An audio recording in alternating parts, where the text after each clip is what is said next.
first year of eating classes. Awesome.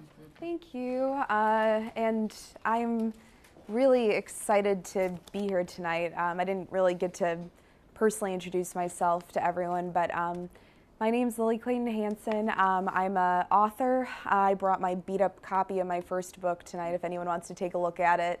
I also am a professional interviewer and a people whisperer, which is the term that people in town have given me over the last couple of years.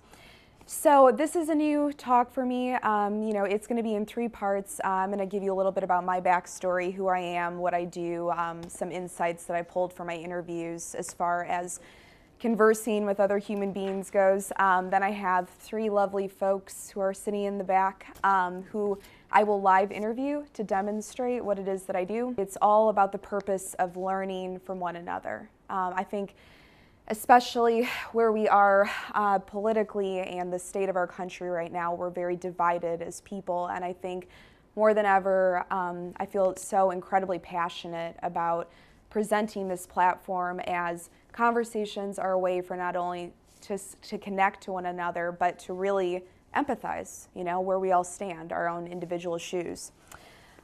So what I've discovered through doing hundreds of interviews over the last couple of years is that Me Too are some of the most powerful words in the English language. Pulling out a parallel to someone's experience actually continues the deepening of it. And for me, I found that I actually oftentimes share more with my interview subjects than I do with my closest friends and family. It was like someone put recently, there's less fear of being judged, when it's a stranger, someone you might not see again, or they don't actually have preconceived notions of who you are. So my entire life, I guess I've been a people whisperer even before my best friend coined this title for me, which I thought was really cute because, people have always opened up to me. I mean, when I would tend bar, which I've done for the last 11 years, folks would sit down and tell me their life story. People would open up to me at the bus stop. I don't know what it is. There's something about my demeanor, my personality. It invites people to tell me, their story. And I think some might consider this superpower a super curse. For me, it is the baseline of why I've been successful at my interviews. I have a knack for lowering people's walls right off the bat. So again, conversation is how I feel closest and most connected to the world around me, and I'm really excited to talk to you about it tonight. So I've asked a lot of people in the last month, both in person and on social media, do they think most people are good listeners? And the answer is always a definitive no. As one person put it really cleverly, in a swipe to your right social media driven world, there's not a lot of opportunities for authentic face-to-face connection. I think that for me in my interviews, the most important thing that I do is I pause. I give people the space to really open up. Most of the time, and I'm sure we've all experienced this, most people are just waiting for you to shut up so they can get in their 2 cents. So, you hear that? That's space. That's what I do. And it's awkward. I mean, it's funny. I mean, people, they react to it. I can always tell. I mean, they're always kind of surprised and, they maybe will stumble around, and I'm okay with that. It's like I always assure my subjects, like, it's okay to not have the answers right away. Like, you're not on a script right now. And actually pausing gets people to go off script, especially people that are used to being interviewed a lot, like politicians or celebrities, people that I've interviewed many times. That pause is what gets them to be more authentic. It's been crucial. And I have to say that patience is really key to my conversations. I, hands down, again, I've done hundreds of interviews over the last couple of years. In the last 10 minutes of what I do, which is always 40 minutes to an hour interviews, I get the best stuff. So, I mean, I always say, the first 40 minutes are just sort of like a warm-up. It's like foreplay, for lack of a better term. I mean, you are just kind of letting people, lower their guard naturally. I mean, and I think it's kind to let people open up at a pace that's comfortable for them. I mean, we've all had those situations where we felt like someone verbally attacked us and we were against the wall. I don't respond well to that, so I try to talk to my subjects how I would want to be approached. So what I've realized is everyone has an innate need for authentic communication. You know, my best friend is a therapist. And, you know, she called me up about a month ago and she said, hey, I really need to talk to you. You know, I've had a really rough month, you know, and I don't have anyone else besides you. You know, my dad, he just wants to give advice, and my mom, she just constantly interrupts me. She said, and my other friends, they're just totally consumed by their own drama. You're the only person I feel like I can really talk to. And I think for someone like Jackie, like myself, when you listen to people all the time, you realize how much most people suck at it, honestly. I mean, it's kind of infuriating, I mean, really. And so, you know, I did what any good friend would do. I gave her the space to speak and really share with me. So again, you know, for me, being a people whisperer, someone that listens to other people's stories, I think I should say right off the bat that what keeps me driven is that it actually helps me as well. You know, I mean, for me, taking the focus off of myself like a therapist would actually is when I have the greatest revelations about my own life. And, you know, it's nice to not get stuck inside of your own head. It's really healthy for me. So that's my biggest driving force. And, you know, for me, interviews and biographical style writing, which I've done now for about the last 9 years, they're a great channel for empathy. You know, I love being able, like an actor would, which I also did growing up, to stand inside of someone else's shoes, to really imagine what it is that they're going through, what their life is like. And, you know, and I always tell people, I mean, just like I believe anyone can do art, we're all creative beings, I think anyone can be a great listener. I mean, if you really try and you're given enough context, you can understand why people make the choices that they do, why they are the way they are. The reason that I learned to be a good listener is because I was essentially my mom's therapist growing up, which I'm sure a lot of people can relate to. You know, I grew up in a broken household. You know, my dad was very much in and out of my life, and you know, my mom needed someone to listen to her, and so you know, we had "How are you doing?" conversations every night at the dinner table. And you know, I learned it from a very young age. The best way to show your love really is by listening to someone. So I also learned that I was hypersensitive to people's emotions growing up. I felt like I could actually feel them, and you know, I learned to watch people closely. I mean, my dad had a very volatile sort of temperament, and so, you know, I learned not only to walk on eggshells, but also to be very perceptive of people's moods. Like someone joked recently, you know, I feel like I have this chameleon-like ability to adapt to my environments, which is really, really helpful when you're someone like me, where I interview everyone from, you know, a tattoo artist to, you know, a graffiti artist to someone that works for a nonprofit. So when I first started my project, which again, you know, everything stemmed from this book, it was really because I needed something to call my own. You know, I had done a lot of writing from a pretty early age, and I felt schizophrenic. I had jumped back and forth between all these different publications, and I felt like I really needed a project that was mine. And you know, I had recently moved to Nashville from my native Chicago, and I was lonely. I mean, you know, that was the truth. I moved here with a boyfriend. We broke up basically immediately, which seems to be everyone's story when they moved to this city.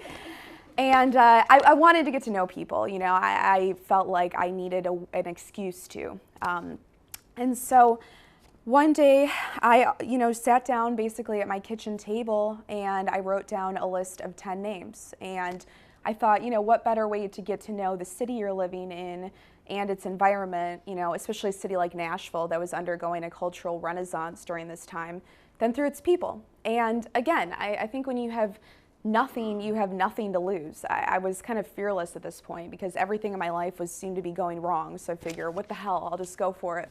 So I just started calling up these people. They probably thought I was kind of crazy, but they started saying yes, which was really neat. You know, they said, yeah, sure, I'll talk to you. You know, why not? This sounds awesome. Let's have coffee. And so From there, I got the ball rolling on what turned out to be a 220-page book called Word of Mouth Nashville Conversations. I began interviewing different people in town about their career paths, why they love what they do. So for me, I would say one of the secrets to my interviews is there isn't really much of an agenda. While I go in knowing a lot about my subjects and definitely having certain questions in mind, I'm very loose with the conversation, just like any great conversation is. You go out for drinks with your best guy or girlfriend, and you're not sitting there, saying, I'm going to ask them these 10 questions to get them to answer authentically to me. I mean, you kind of vibe with them. You let it go where it's going to go. So I also really was inspired by this writer. His name was Studs Terkel around the time that I started writing my book, and I am saying this because his style of journalism really influenced the way that I approach my subjects. He also didn't discriminate. He interviewed everyone from a politician, to a prostitute, and each got the same amount of pages and also validation for what they did. So I really loved sort of his way of, just seeing everyone the same. That's always kind of how I've been, and so that really resonated with me. And lastly, I lifted the assignment actually from a college professor. Her name is Miss Linda Andrews. She's still a good friend of mine to this day. And when I was a junior, and probably a real pain in the ass, honestly, at the time, she said, listen, you need to talk to some people in your industry. So call up 5 people. I don't care who they are. I don't care if they give you 5 minutes or 50. Ask them how they got from point A to point B in their careers and any lessons they learned along the way. And so, honestly, I loved the assignment so much, I decided to turn it into a book. I thought it was such a great way to learn about all these different industries I was interested in simply through going out to coffee with these people. Like I always say, everything I've learned in life, I've learned through conversation.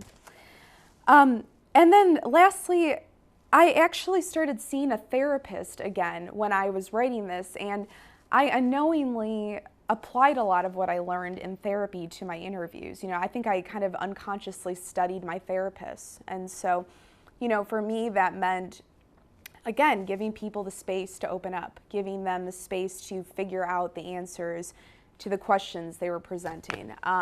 Asking the right questions, asking questions that would really elicit interesting responses, be thought-provoking. Going in with non-judgment. It was like an interview subject. This really wonderful journalist in town said to me recently, she said, hey man, I'm as biased as anyone. I'm out there in the world and I'm judging situations and people, but when I'm in an interview, I feel like I take off the judgment hat. And I also feel the same. For me, there's a great gift that comes from really focusing in on someone else and having to be objective in those conversations. I love it. And then also, I was really influenced by bartending and serving, which might sound bizarre, but if you think about it, I'm 29. I've worked in that industry since I was 17, and it's shaped who I am as a person. And so, I've learned 2 things from bartending. One, your demeanor is everything. If you can remain cool as a cucumber, your guests will as well. If you're that bartender server that's like freaking out, like you're like, oh my God, I just effed up on their order, or, I'm all wigged out or whatever it is, well, then your guests pick up on that. And so when I started doing my interviews, I also applied that strategy. I realized if I could calm down before I went in there and just be present and be fun and, pleasurable to be around, well, people would respond to me in that same way. I think also from bartending and serving, I learned how to read people's body language really well. I learned how to really read a room. It's made me incredibly perceptive. When you're working in a restaurant, you have to not only be juggling a million things at once, but you have to know if a table wants a friendly server, if they want someone to kind of back away and give them space on their date, and so again, you learn to adapt to people's behaviors without losing yourself. I'm not saying if I'm interviewing a hip hop artist, I throw on a baseball cap and all of a sudden start talking in some kind of crazy vernacular or something, but I know how to adapt to people's moods, which is actually, in my opinion, very kind and respectful. So I developed the focus for my interviews. Again, like I said, I was inspired by this guy, Studs Terkel, but also, you know, right off the bat, I noticed that my subjects wanted to talk about two things. One, they all mentioned that, again, their careers were built by word of mouth. You know, one person had literally told another about their special skill or talent, you know, whatever it was. That was how their career path had, you know, transpired. Two, everyone was really passionate about what they did, and there was like this almost secret hidden passion that I found really interesting. Like the sculptor, he was actually very interested in the psychology behind his subjects.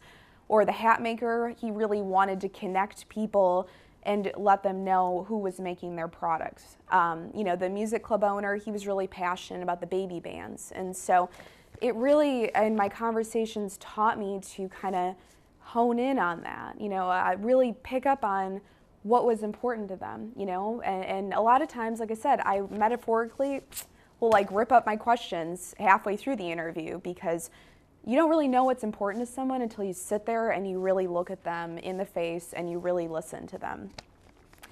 And so I just let the conversations flow organically. And, you know, I also was very much a straight shooter, which I think me being a northern, or Midwestern gal, I didn't know that much about the Southern culture before I moved here, which, you know, it's interesting now looking back on it, you know, now I know that I probably was approaching my interviews in a way that was very strange for people, you know, because I would just do what I call just go for it. I would just ask, you know, people very personal questions and they would respond. I mean, that was the funny thing. I mean, it was like they would give me answers. But, you know, I think the South is a society that tends to, or it's a culture that tends to sugarcoat stuff. And so the way I was approaching things, it wasn't always well received. I have to say that. You know, I've definitely had some awkward conversations where people have said to me, you know, I feel like you're way out of line asking that. And that's okay too, you know. I mean, again, thank God for the service industry. It's taught me to not take stuff as personally. You know, if someone tells me they don't want to talk about something, fine by me. It's all good. You know, for me, word of mouth, it means to trust the universe in a way. You know, I tend to really trust that things will work out. And, you know, it's why I find all of my subjects through word of mouth, you know. And honestly, I'm really a lazy person. I always tell people this and they don't believe me. They're like, you're so busy. I'm like, no, I'm incredibly lazy. So I hate to do research, which most writers love. I can't stand it. And I also didn't want to like comb through like the paper and find my subjects, you know. And so what I thought was really fun, and I thought it was kind of clever at the time too, I thought I'm killing like 3 birds with 1 stone, was at the end of my interviews, I would say, so who should I talk to next? And it worked out great because the interview subject would get like a total kick out of it. They would, you know, feel like they were a part of my passion project, and they would say, oh, you should talk to so-and-so. Let me introduce you to blah, blah, blah by email. And I didn't have to do enough, you know, as much work, and I didn't have to go through publicists or anything like that. And it also showed me that I think Nashville is a city that is very community driven. I mean, I always say that, you know, besides music, community could be this city's other motto. What I saw here is, in particular, coming from a city like Chicago, which tends to be hyper competitive and dog eat dog, was, wow, people here really want each other to do well. I was kind of shocked. Oh no, my computer's gonna die.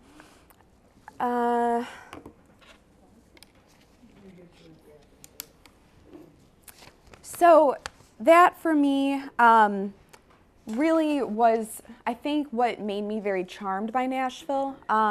You know, I thought it was just incredibly endearing how much people here wanted one another to succeed. And honestly, word of mouth has been everything to my career. I mean, I found my publishers through word of mouth. You know, I have found all my photographers through referrals. So to me, there is nothing more important than not only your reputation, but also, you know, being open with, you know, your contacts. I mean, that was something that I was pretty blown away by when I moved here. So for me, with the interviews, you know, one thing that I found in all of my subjects is that the people who are most successful they focus intensely on one thing. That would probably be the number one commonality that I've found from interviewing hundreds of successful people over the years. And that is why I've stuck with the interviews. I mean, I still love how I can see myself in someone else's story to this day. And you know, I had a really amazing reminder the other day. I was on the phone with one of my best friends, and I was talking to her about someone I started seeing recently. And, you know, I said, you know, I'm really like crazy about this person, and, you know, I think they're so great, and I think they might be, you know, perfect. Like there doesn't seem to be anything wrong with them. And she reminded me that, you know, and I brought this drawing to show you, this was something I made a couple of weeks ago, but we all have little monsters inside of us, you know?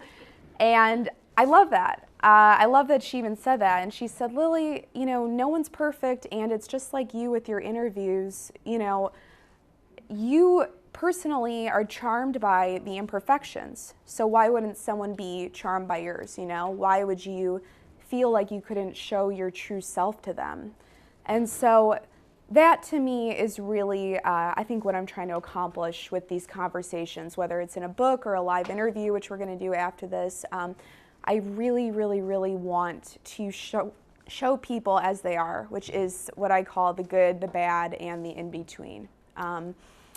So if my computer doesn't die, I'm going to just give you guys a couple of strategies for how to be better conversationalists. You know, for me, I would say the number one thing in conversation is focus. I mean, to be mindful and present. You know, and like I always say to people, you know, everything in your life will still be there when the conversation is over. You know, we've all had those conversations where we can tell that someone's distracted and they're thinking about a million things, or they're on their cell phone, which drives me crazy. That is something I actually ask people now when I do interviews. If I see they put their phone out, I say, hey, do you mind putting that away for the next hour? I don't care. If they say no, like they're a doctor or something, I get it. But I think it's rude, and you know, I think that to take an hour out of your day to really laser focus on someone is not that big of a deal. In a way, I see listening as a form of like what people would call like walking meditation. You know, I've been a big meditator for years, and you know, I mean, you really do have to dial in a focus on someone else, but it can be done. It takes effort, but I mean, again, it's one of the greatest gifts you can give someone is to really pay attention to that person. And also, I think if possible, when you're having a conversation, especially one that's actually meaningful to you, it is helpful to find a quiet space. I mean, I have done interviews in loud, crazy bars, and that's fine. But I think environment is key. I mean, 99% of the interviews I did for that book, we did in people's homes or their office spaces. And I think especially when you're, you know, meeting with people, it helps to be in an environment that is comfortable to them. I think we all naturally open up when we're in our safe space, right?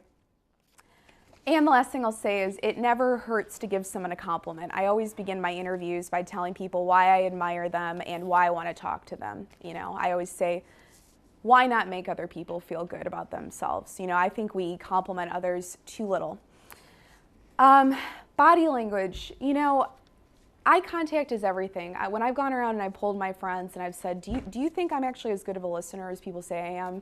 My mom says no. She says I talk too much. But a lot of them say yes. And when I say, well, why? And a lot of times they'll say, well, you make great eye contact. Like, I mean, you are like dialed in, laser focused. So the eyes, it's so corny, but cliches are true for a reason, right? Window to the soul, make eye contact with people. Don't be looking around. That's like so annoying.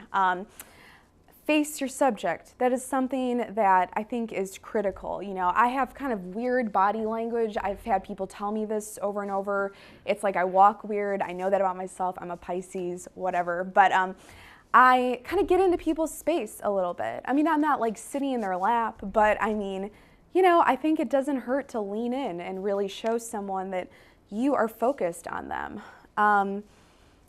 Feel relaxed. Like I said, you know, I do, you know, deep breathing exercises a lot of times before I go into an interview. I get as nervous as anyone would. I mean, I get jacked up before them. I mean, especially if I'm interviewing people that I admire, which is 99% of the time.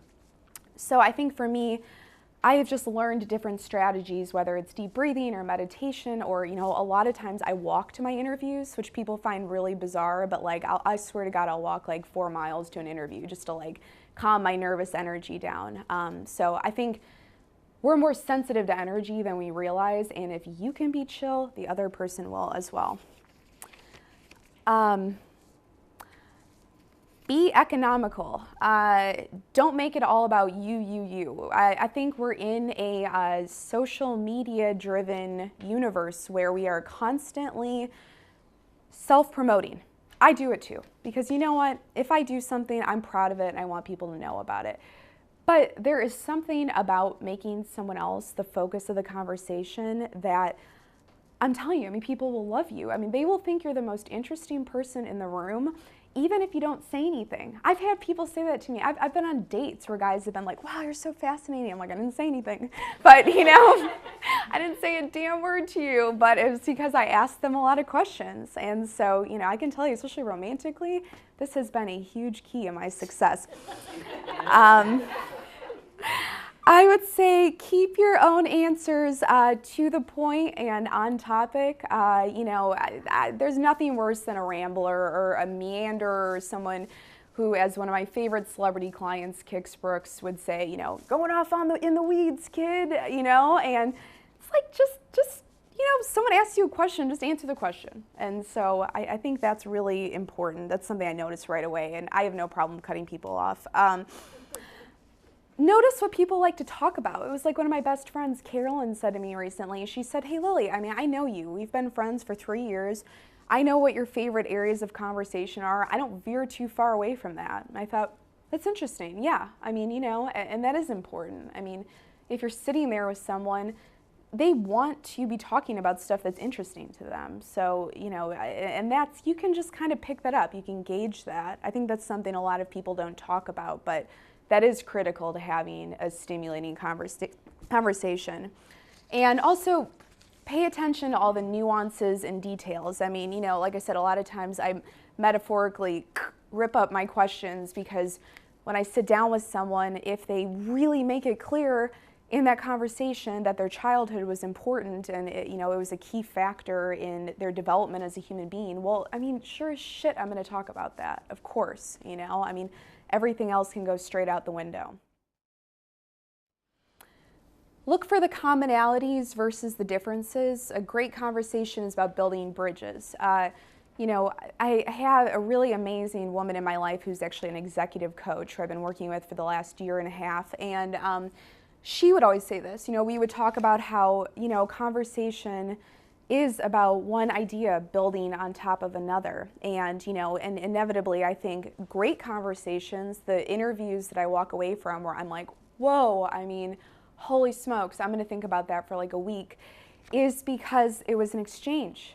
You know, I mean, they were interested in what I had to say as well. And also, like I said, I share a lot about myself in my interviews. I mean, not overboard. I don't tell people about my private life, but I mean, you know, if they say something about, you know, having a great record collection, well, then I have no problem saying, oh, that's really interesting. My dad is actually a record dealer. Like, I grew up in a record store. And immediately, you know, we have a bond. They think that I am interesting and they feel like they can share more about what they do. Oh, no. Well, it doesn't matter. It's fun. Lastly, I would say humble yourself. You know, I think that really my whole brand has been built around learning through listening. You know, I admit to people that I don't know stuff, and they admit to me that they don't have all the answers either. And I was really thinking about this in particular recently because I interview a lot of community leaders, you know, people that run these huge organizations and nonprofits and, you know, whatever. And I think that, you know, they have this idea that they always have to know. They always have to have the answer. And I think that for me, the greatest successes come from me admitting I don't always know what I'm doing and them admitting as well. So that's crucial. I do a lot of research, obviously, before I go into my interviews. I know you all are probably not going to be going out and writing a book like I did. But I think if you're in a situation like, even if it is a job interview or you're meeting with someone for the first time, I think it is helpful to know a little bit about that person. I'm always flattered if someone knows a little bit about me beforehand. I think it's nice, and it also gives you sort of a frame of reference, something to immediately talk about right off the bat, other than the weather. And don't be afraid to rephrase or revisit questions. I can't tell you how many times in my interviews I've stumbled across a question and I've said, you know what, I didn't phrase that well. You didn't understand what I meant, and it was totally my fault, but can we go back there? Because I think that I can frame it in a way that will elicit a better response. And people say, yeah, sure, great. Take a second to think. I think that is really, something that we don't do a lot in conversations. I think we get nervous and immediately we start talking and, we kind of go on this sort of internal script we have in our head. But really the best conversations I've had are ones where we do give each other the space to really come up with new, innovative answers. And lastly, I think seeing yourself in other people's stories is probably the number one thing that I would like for you to walk away from this talk with. For me, I constantly look at conversations as sort of a source of self-reflection. It was like a great therapist said to me once, if something about someone agitates you, don't focus on them. You can't change them. They are who they are. It's like you see why that bothers you. And so for me, it's like I use these conversations to better myself, and I have the advantage of putting them on recorder and being able to transcribe them, and so I kind of live with them for a couple of days at a time. But I think that's probably the most important thing is to, we're all on this earth to empathize with one another and grow as human beings. So, why not see ourselves in other people's stories?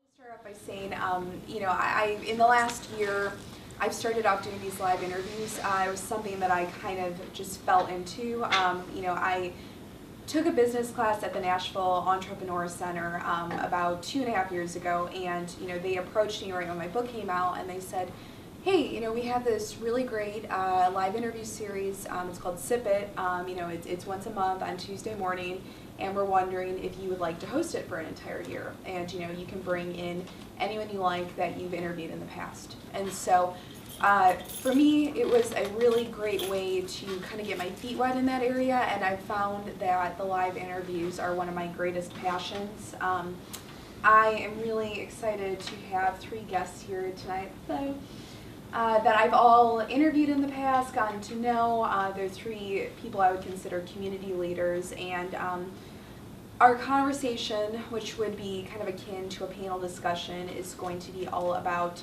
tactical, practical communication tools, how all of us have learned to be better communicators in the workplace. So I'm going to let everyone introduce themselves and kind of explain what you all do for a living. Okay. My name is Audra Almond-Harvey.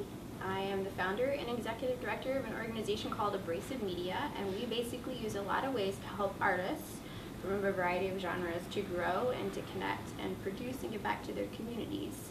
So I am also an artist. I was a professional dancer for years, and after developing disability, I began my real passion, which is writing.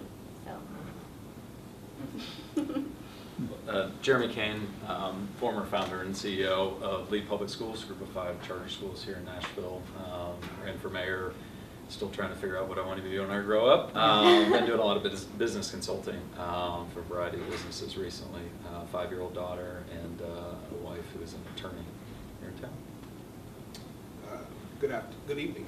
Eric Brown, community organizer. Do a lot of community engagement, specifically around politics, education, as well as ministry. So I did a lot of work with Jefferson Street Missionary Baptist Church. I was the assistant to the pastor If you had a chance to look at the Tennessee, and my pastor just retired, and they did an article on him. It was a great article. So all my stuff's usually around how to help out North Nashville just to be a better place within the community. Awesome. So obviously I talked a lot in my presentation about how I learned to be a good communicator, and I'm curious with you three, what are some jobs or situations that have taught you how to develop really great communication skills? We can go in line, we can jump around. I would say that when I started out as a professional artist, I was really young and I looked younger.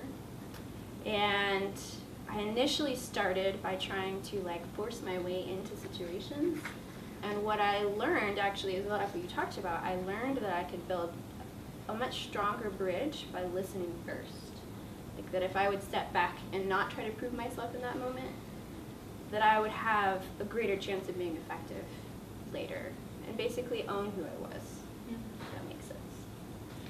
Yeah, so I'll go back. I've written speeches for president and senator. I thought I was a pretty good communicator and knew what I was doing until I decided to start a charter school and predominantly serving kids from North Nashville. And so I'm white and showing up in a predominantly African American community and lower income community at the time. Knocking on the front door in a suit, being a white male, talking about schools. The door was slammed in my face or not opened about 99 out of 100 times. And what I learned about it was, it matters how you dress, it matters how you come into a community. I thought, here I am trying to do some good, and how I was perceived as yet another white crusader coming in to save the day. Some people did crack the door thinking I was a bill collector because I wore a suit. All things that I and what I thought was a white lower upper middle class upbringing never thought in my brain. And so Lily's comments earlier I think are really impactful and important is understanding who your audience is. I thought I had this great message and I was coming in to do this great thing. And didn't realize how people were going to perceive me. And so all I did was one grandmother one day knocked on the door. She said, "You're never going to get anywhere being in a suit and no one's going to listen to you." And I went home and I thought deeply and hard and I thought about taking that suit off. And I woke up the next morning and thought, nope, what I'm trying to do for our kids in our community is put forth this professional demeanor, professional culture. It's about college, about a higher level of excellence. And so I showed up the next day with a suit and didn't know how that would go across. And weeks went by and finally a door cracked open and a woman ran after me as I walked down the street. And she said, "You're the guy that's opening that school for kids in college?" I said yes, and she said, "Well, come on in." And then she started taking me around, and she would knock on the door, and we'd stand there together. So that's always stuck with me is, no matter how beautiful your words are and how well dressed you are, just really understanding that. And you always need friends. You always need to find a way, into the community you're talking to, the person you're talking to. So I keep that with me all the time. Mine actually came out of my anger, really having a hate for myself. And so it caused me to actually not hang out with people, to really try to stay to myself until some situations happened in my community, specifically around jobs or people trying to get higher pay. But seeing that there's a lot of internal conflict that was going on, and truthfully I wanted to stay the other way. I wanted to stay to a corner, stay to myself. But for some reason I knew the answer to the problem. And the answer was me actually telling the other side that this is what this person actually means. This is what this person actually means. And they started getting along and actually started liking each other. And they started liking me, and I was not trying to get them to like me, but they started liking me. And what it pushed me to actually do was to start liking myself, of really my own personal interests, some of my own issues. And because of that, being able to stay to myself really was more about hearing more stuff, because people forget you're in the room. And when they forget you're in the room, they say more stuff than they actually expected to say.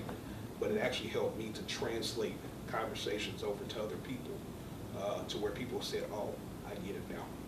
And it caused me to love myself. It caused all of us to love one another. I think when people know that you love them, they're more willing to hear what you have to say. So, I feel like a lot of what I do is about emotional intelligence, and that's something I've studied psychology a lot, over the last 10 years. And, I'm curious with the three of you, how much does emotional intelligence play into your career? You know, being able to read people, read a situation, pick up on all those, like I said, those little nuances that maybe are intangible, you can't really put your finger on. Sure. Split it on, you know, again. Yeah. I think it's really important. I think, you know, I'll go back and just take an example of school, and it's become really important now that I have a daughter, and she's 5 years old and going on 15 or 30, depending on the day. But really understanding those situations where you're in. Well, you talked about it being a bartender.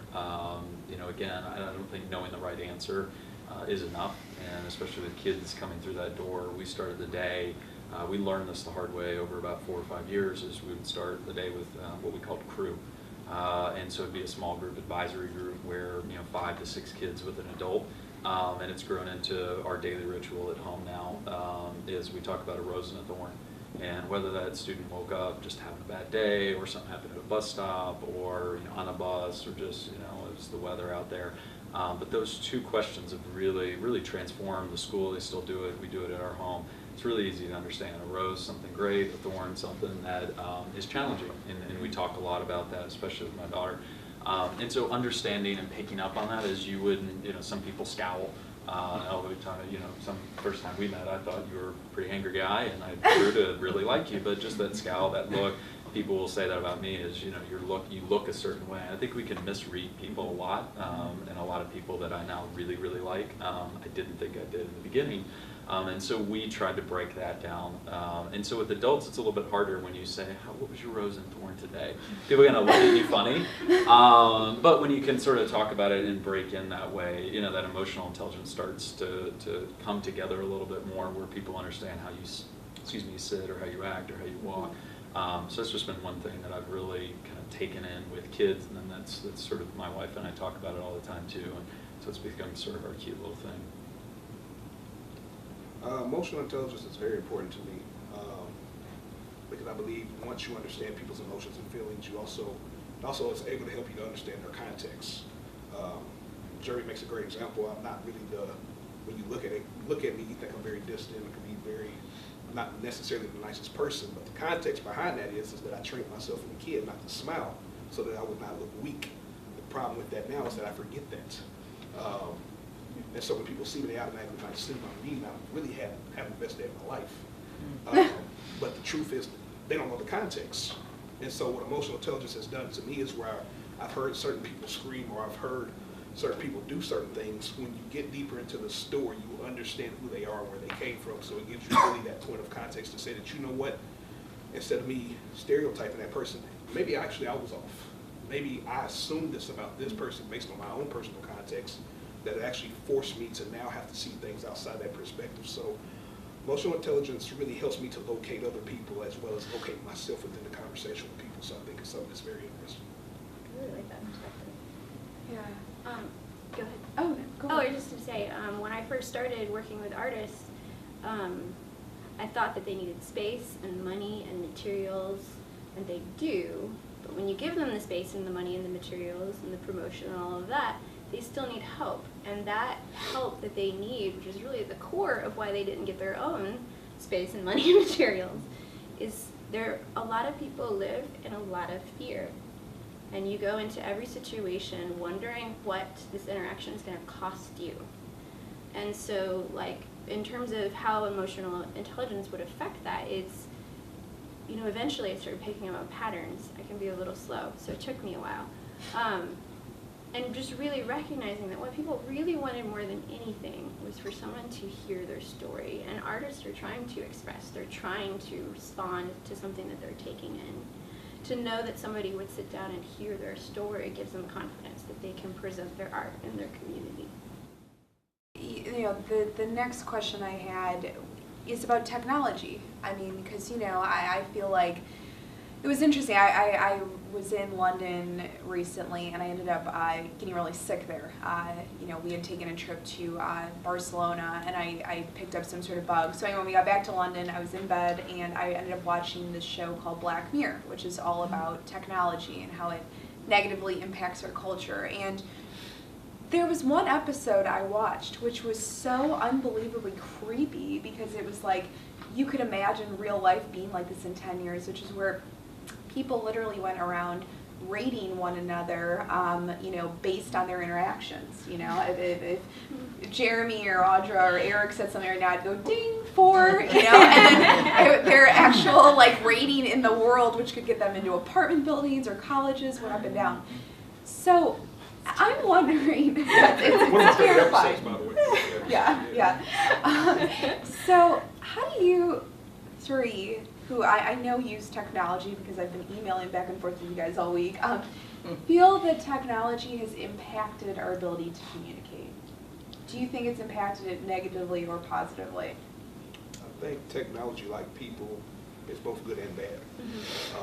I think a lot of people like to blame technology for their own personal use of how they use it or how other people have used it with them, but it's still a human faculty. I think for myself is that I've always tried to show that it can be used in a positive, even when I'm having bad days, showing the humanness of who I am. Only I still think that good can come from it. I think what people have to realize is how well do you know yourself? And not knowing yourself can sometimes expose those insecurities, those angers, and those issues, and therefore, one of the biggest issues right now, politics. Sorry, Jeremy. Politics has really exposed insecurities and fashions of how people really want to see their world, their community. That's not a bad thing, but assuming that somebody else's perspective, regardless of how you vote or regardless of how you see your community, has really made us lash out with one another. Before you know it, you find yourself like me taking a sabbatical off of Facebook and social media because I realized how anxious I got being on it. I don't want to see that. I have a lot of great friends that's very opposite my views from them, but you know what? We're great friends. And so what I've had to learn is that I think you do have to take breaks from it. But again, it's still something that can be used good and bad. It's just up to you with how you want to use it. I would say that social media isn't actually real life. It's a tool to hopefully garner information about real life, but it's not in and of itself real. It's just a tool. When we turn that thing that could be used to create as much as it can be used to destroy, and it just becomes a habit, I think that's really where consider, have I ever had a conversation with this individual that I'm yelling at on Facebook in public? Have we ever sat down over coffee? Because I just spent 4 hours of my week thinking up really angry responses. I don't think I've ever had a real relationship. Why am I doing that? Why am I spending that energy? That's a lot of my own questions for myself. And with our artists, it's something that we talk about a lot is, absolutely share your work, absolutely connect to other people, absolutely network how you can. But it's just a tool. Be as transparent as you want to be, but being aware that it's, it should be there, exactly what you were saying. It's as good as bad as as good or as bad as humans are. Yeah, I think about it, what are you trying to get across and who are you trying to talk to? I think about it, my mother expects at least 4.72 pictures of my cute daughter and her cute granddaughter on Facebook per week. And, so that's a tool of communicating. Running a campaign, you're constantly trying to put out a message and connect. And, I think, two things that I'll say is, one, I think we're becoming too afraid, and that really worries me, not to dive too deep into the political pool, of being afraid to study what's working. My brother and father are both ministers. My father-in-law is a minister. I will say they're very different ends of the spectrum than the person I'm about to say, but I watch at least 5 to 10 minutes of Joel Osteen every week. Not because I agree with his message, but anybody that can hold 45 to 50,000 people enraptured for an hour is a good communicator, and I want to study how to connect with people both on an individual level but also on a bigger level. It's why I go to different churches. My daughter and I went to Temple Baptist Church this Sunday, predominantly African American church. We attend regularly St. George's. I like to find ways of doing it. I'm fascinated with Donald Trump's inaugural. I've read it 5 times and watched it about 15. I don't agree with it, but there are certain pieces of it where it struck a chord with me, both in a negative way and in a holy, he's doing something here and I haven't figured it out yet. It was 15 straight to the point minutes. And I don't know that you can argue with that, but yet we could get in an argument about where's Donald Trump and do our politics agree or not. But the communication style of from FDR and fireside chat and now Donald Trump and Twitter, where we are, communication's changing. And just kind of briefly wrap up, one of the businesses I'm working with is patient navigation, and it's a fascinating world of what we can automate where you just check in. I don't like to talk to humans if I don't have to when it's sort of remote. I want to send you an email, Lily, are you going to be there? Yes, we're done. I don't need you to call me. We don't need to have face-to-face. But when I do need that human interaction, this technology company now, you can push a button and Eric's face appears, and Eric can help walk me through some of these medical decisions. And so I just think it's sort of that encapsulates our new form of communication is I don't need you until I want you or need you, but there comes with some of the things that both of you kind of touched on. So I was just thinking when you were talking, Jeremy, something you were saying was, appreciating what someone is doing, or at least finding it interesting, even if you don't agree with it. And, and that's something that I'm constantly telling people, like I said, I had this great interview with a journalist recently, and she said, oh my God, you have the coolest job in the world. You must make friends with all of your subjects. I was like, no. No. I was like, I don't. And I said, I appreciate all of them, and I respect every one of them, obviously. But I said, yeah, it's just like anyone else in the world, a lot of times I can appreciate them and their opinions for what they are, but I don't necessarily find anything that I agree with. So for you three, how do you do that? How do you get sort of more in the objective side of your brain rather than immediately reacting to what someone says or does? When I was younger, I was a really volatile person, and I learned that from my family. My father's side of the family is French and Spanish Creole of color. My mother's side is Midwestern English. So there's like different kinds of anger. I had multiple languages in which to yell at people. That's basically how that went. And I worked with a therapist in my mid-20s because at that point I was married, I had a small child, and I knew I had to change. Like I was going to pass it on if I didn't let go of that volatility. And I worked with a therapist, and she made the point. She's like, Audra, why do you have to jump in right away? She's like, just observing you and the way that you are when you don't feel like people are watching you, you need to step back. And you have to think about everything before you can engage. She's like, why don't you ever give yourself that time? Like, well, no one's ever given me that time. Why would I have thought to do so? When I thought about that and started applying it into my own life, it revolutionized my relationships with everyone, and that's really how I run my organization. Artists are always volatile, mostly by nature, not just by habit. And, right? Yeah. And oftentimes just being there, being willing to hold the space in the room, letting the silence be awkward, letting someone express what they express and say, how about we all take 5? And just really think about what just happened and see what we can bring to the table on this. Yeah, everything she said. The only little point I would add is, people, I think going back to your question earlier about technology, everybody, myself included, we want to talk about ourselves, we want to share our story. A lot of times that does come out in anger. I'm the worst talker when I drive. I think that's the Nashville habit in me. But, my wife always gets really upset when driving together. And I'm like, but I just need to get out. I'm calm now. I just told that person, probably some Spanish Creole other names that I know exist. But I think that story, I want that driver to hear me when they cut me off in traffic. But I think that's one that, especially going back to schools, and I have to apologize over and over, Vince and I joke about it all the time. I started the schools before I ever had kids, and I had parents that always told me, you just don't understand, you don't have kids. And I said, oh, how dare you, I'm offended. And now that I have a kid, I'm like, oh my God, I had no clue what's going on. But as a parent, you jump to a conclusion. You are there to advocate for your child, and you're there to defend them regardless of what they do. Now, behind closed doors, not all the time. But I think hearing that people just need to sort of get something off their chest is, I'm still learning, still working on it, but it took me a while. It's just not to react to someone's first reaction. Because literally, I will do it if you watch someone with that first reaction. It's just like a breath goes out of them. And it's like, you're this, and just, if you don't react. But if you react, it's one of these things. Whether it's my wife and me talking, my 5-year-old and me talking to someone else. So I really try to do that, where I try to take that deep breath and just whatever Lily needs to say first, Roger or Eric, then just, okay, now that that's out of the way, how are Yeah. you doing? You know, and it's very strange. I do that myself too. So that's just something thinking about it, like not reacting to that. I mean, if it's great, I try not to get too high. If it's low, I try not to go down. I think my style with that is actually changing. The way I usually have arguments anyway is that I'm a person that will hit you consistently with facts. So while a person's getting angry and jumping into their feelings, I'm usually the one that said, yes, but you said this. Yes, but this is what this, and I do that to where people get quiet. For me, I thought I felt better about myself. But I also do therapy group and individual when I'm noticing, or from the group, so what I've been told is that I use that to numb myself from my emotions.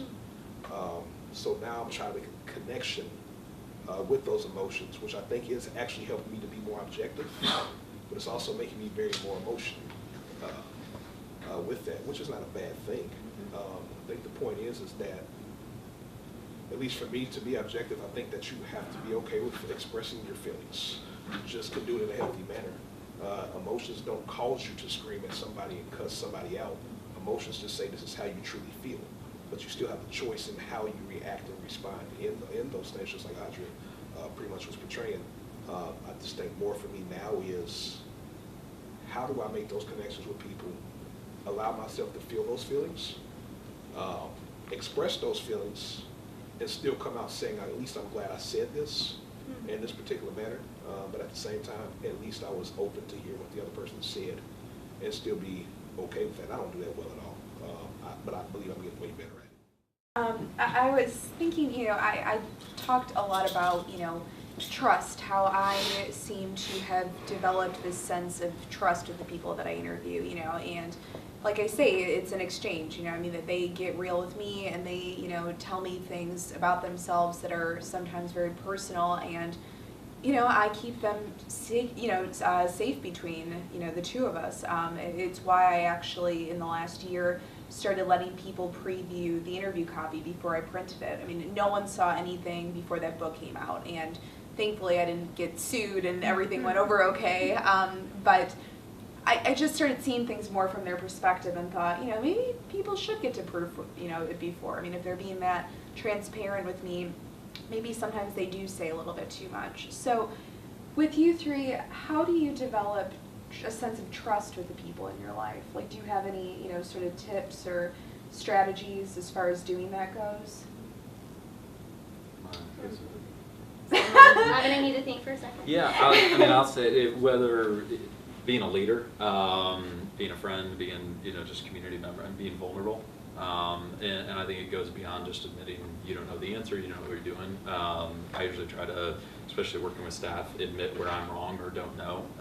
And trust me, when you say you don't know, people are more than willing to jump in with what they think they know, and sort of find that vulnerability. A lot of times our team meetings would always start with, I'd just say, look, I screwed up. Here's something that happened. I apologize, or this is where it led to. But being vulnerable and open like that is then people are willing at that point. It's a very different conversation than sort of just going through a bullet point agenda. I've admitted fault to a 5-year-old a lot, and I find it changes my relationship with my daughter. I apologize very quickly. If I need to. I don't apologize like today for making her go to school, God forbid.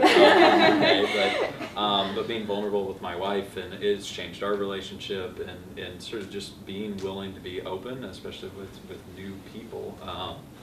And applaud what you said, just sort of talking about yourself in this way, and I don't know anybody in this room, but being vulnerable that way, I think really opens a really rich dialogue. And as a leader, it transformed my relationship with my staff and our team. That was a big deal for us.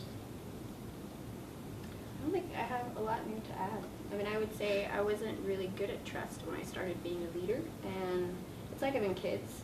You're going to hear about your flaws. Like, they will be enumerated for you in outline form. Yeah, I mean, it really, even still, it's not a skill of mine. Being vulnerable and also trusting is not a skill. And so all I can do is be honest about where I am.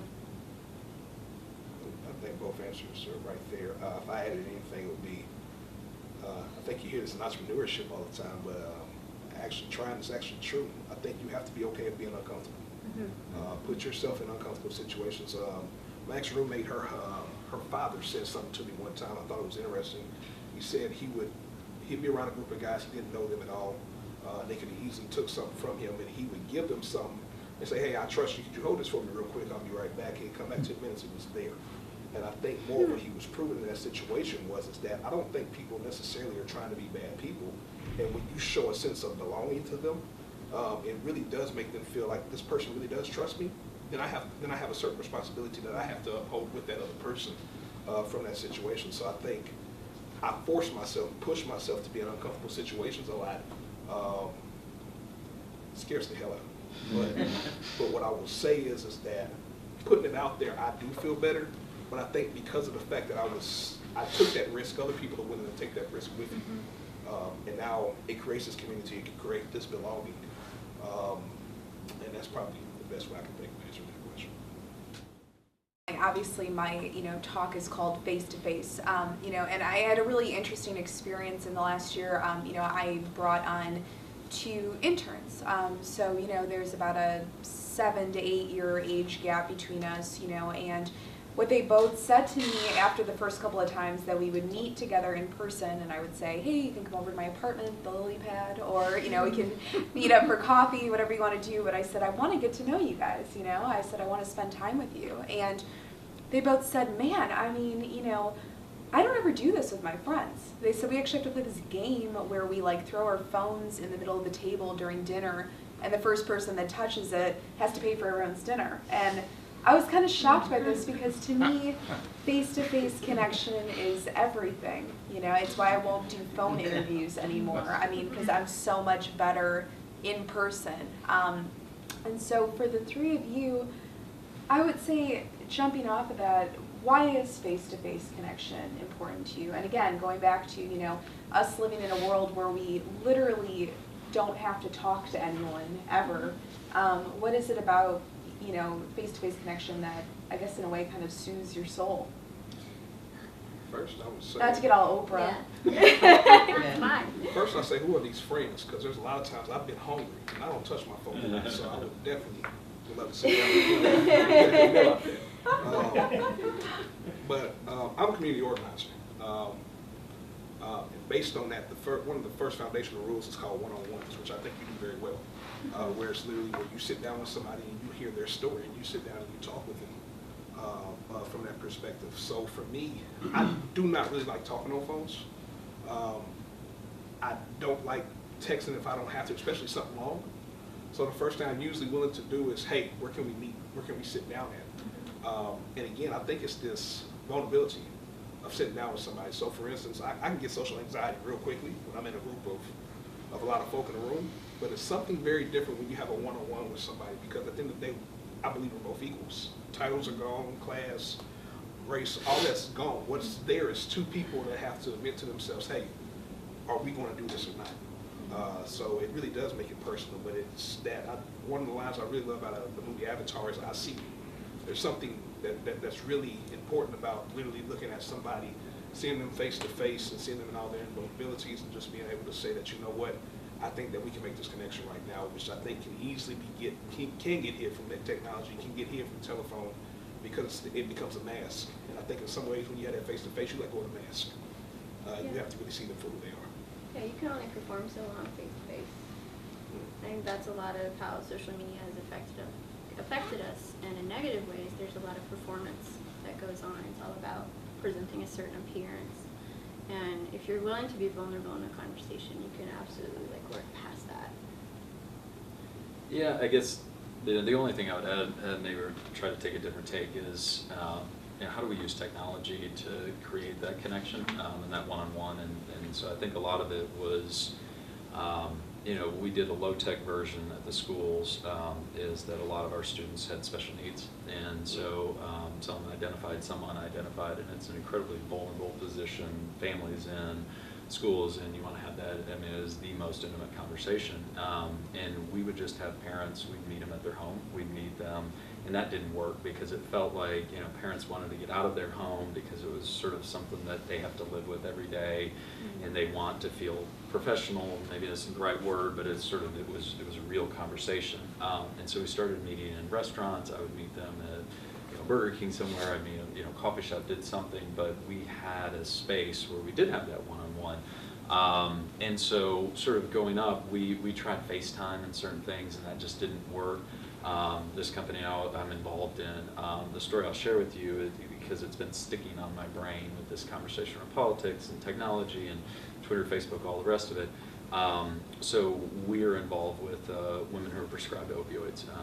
By state mandates, you're supposed to have a conversation about what can happen if you get pregnant while taking these. And what we found is doctors are not having that conversation. So a lot of women are inadvertently getting pregnant and having babies that are addicted to opioids. And so this technology connects women with a nurse or a trained professional, has this conversation about the pills that they're taking, the side effects, and conversations around kind of family planning.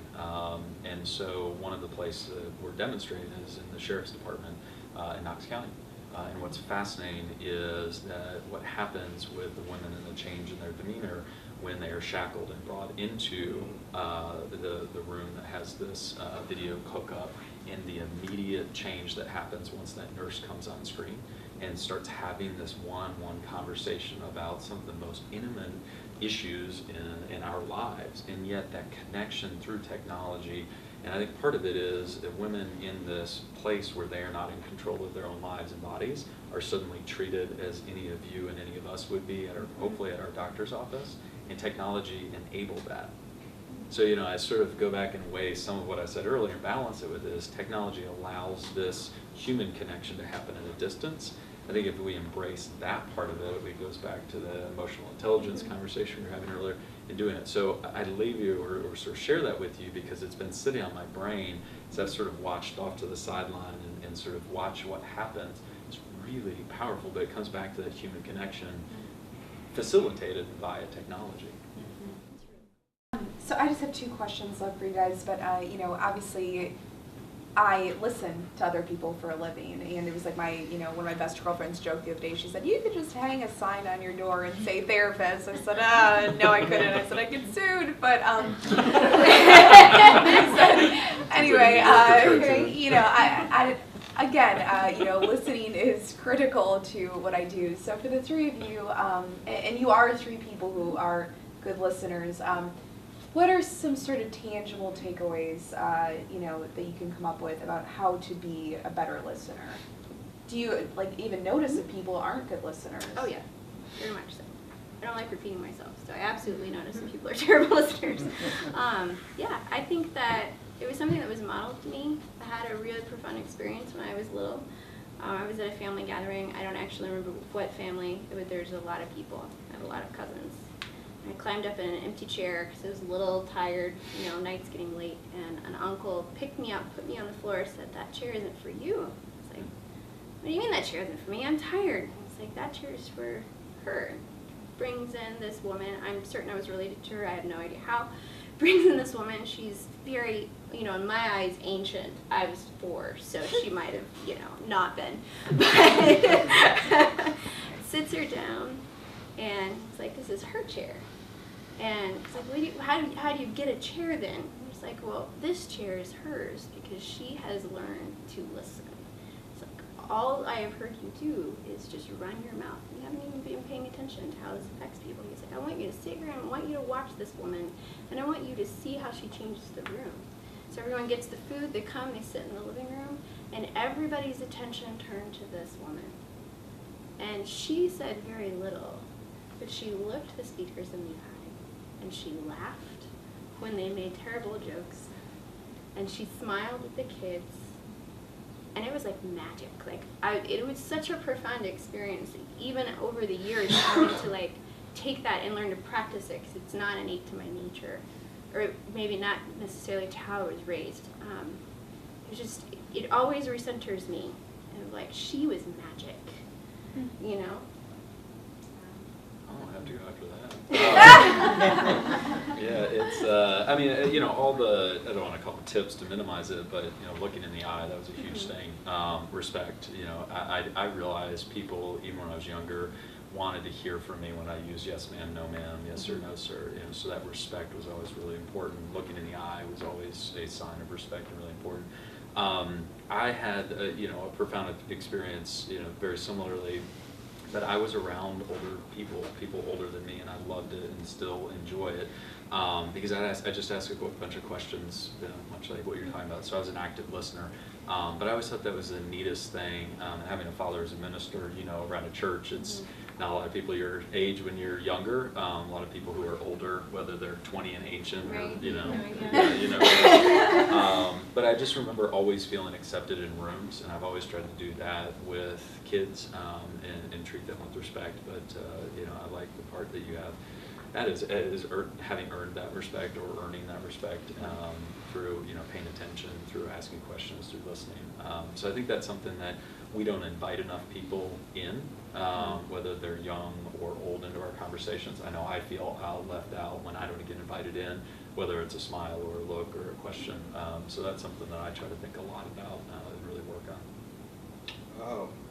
I'm sorry, I use a lot of movies and TV shows a lot. That's how I process stuff. But I don't know if you saw the new HBO show, Young Pope. The one gentleman, the older gentleman, I forgot his name, the Imperial, whatever his name was, he made a statement. He said, power is really just knowledge. And he said the most powerful people are the people that are able to get the knowledge first and be able to use it. It stuck with me because I think about a lot of times when I was in class, or if we had this group project or whatever, there's always that one person that never opened their mouth.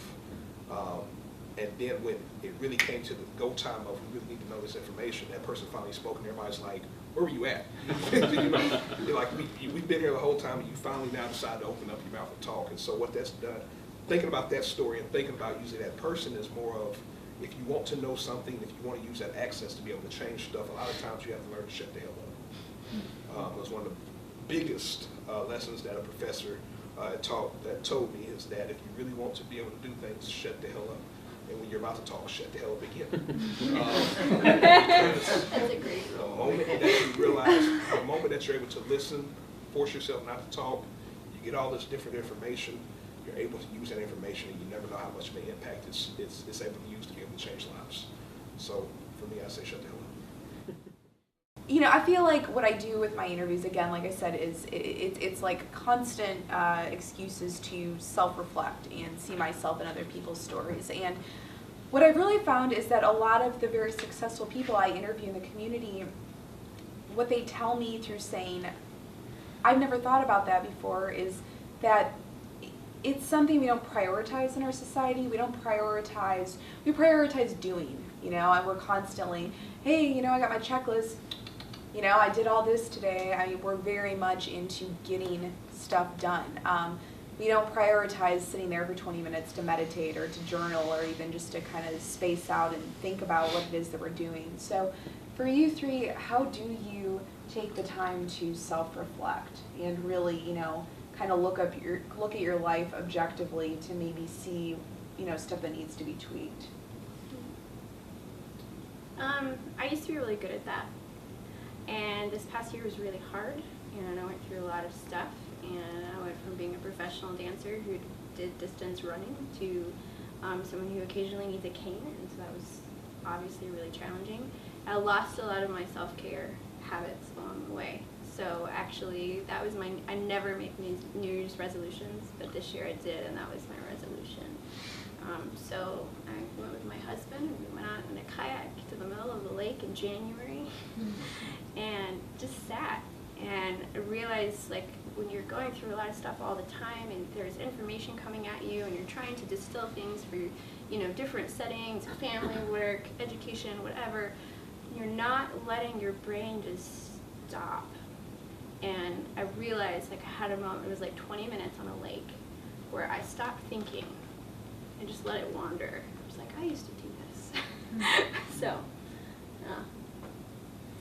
I have an answer to that. You know, I will either over reflect or under, and especially as a leader, of other people or asking other people to follow you, I think it's one, incredibly important, and so I've built in some sort of crutches and forced myself to do it. My staff would think it's hilarious that I would do a crossword puzzle every day, and some of it maybe on Friday or Saturday. It was more of an exercise in contemplation and distance and reflection. But I feel like I'm a better person, a better leader, a better thinker if I get that time, whether it's reading or a crossword puzzle. But I also find it's that conversation. I think that's something that I yearn for, and my wife probably yearns for it, so it's not just her, is I think out loud and I reflect out loud, and I like to hear how I've come across or how an idea came across or analyze a situation. And I don't think we get enough of that generally. I'm probably a 10 on a scale of 10. Some people are maybe a 1, but I think we all want that and need that.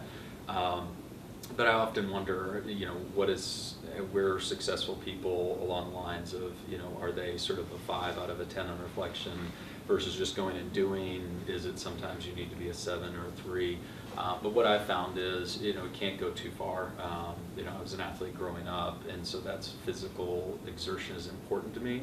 And sometimes I may swim for 2 hours or run for 2 hours and not think a thing, but come out and sort of just, I may do 5 minutes of a crossword puzzle, but that time to just breathe and think.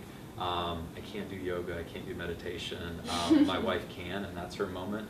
So I think that's part of each of our journey that we're on, is finding those things.